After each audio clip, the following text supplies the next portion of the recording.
Magandang araw sa inyong lahat. Ito ang aking walkthrough sa aking website. Ito ay hosted na rin.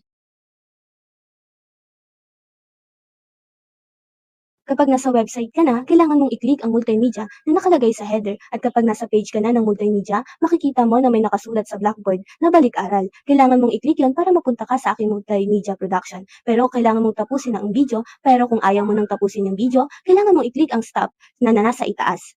Kapag napindot mo na ang stop, may makikita kang nakasulat sa blackboard. Ang pipindutin mo muna ay ang number 1 na ang word na layunin. Pag naklik mo na ang layunin, mapupunta ka sa Canva presentation. Kailangan mong i-click yung presentation para makapag-next. Pero pag natapos mo na ang presentation, kailangan mong i-click sa labas ng presentation.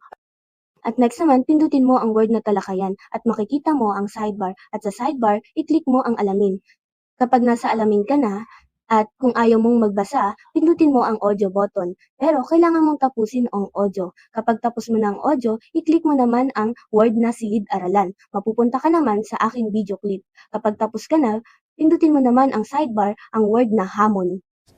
Kapag ayaw mong magbasa, pindutin mo ang audio button. At kapag tapos mo na ang audio, may makikita ka dyan ng mga highlighted text na color white ang font. Pindutin mo iyon para makita mo ang mga multimedia animation at other media. Pero bawat matapos mo na i-click o panoorin ang mga naka-highlighted text, balik ka lang sa sidebar at pindutin mo uli ang hamon na text para click mo ang other highlighted text.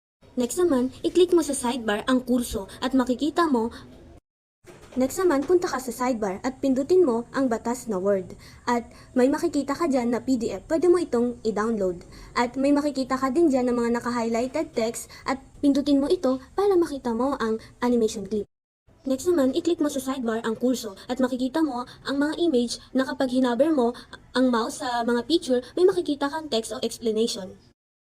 Pero kapag di mo makita yung text o di mo gusto yung color, pumunta ka sa sidebar at makikita mo ang option sa taas. Pindutin mo yung apply para magbago ang text. Kapag tapos ka na, pindutin mo naman ang back sa sidebar at mapupunta ka sa blackboard. Tapos, i-click mo yung word na conclusion sa blackboard para mapunta ka sa video. Kapag tapos mo na, pindutin mo na ang white circle para mag-stop.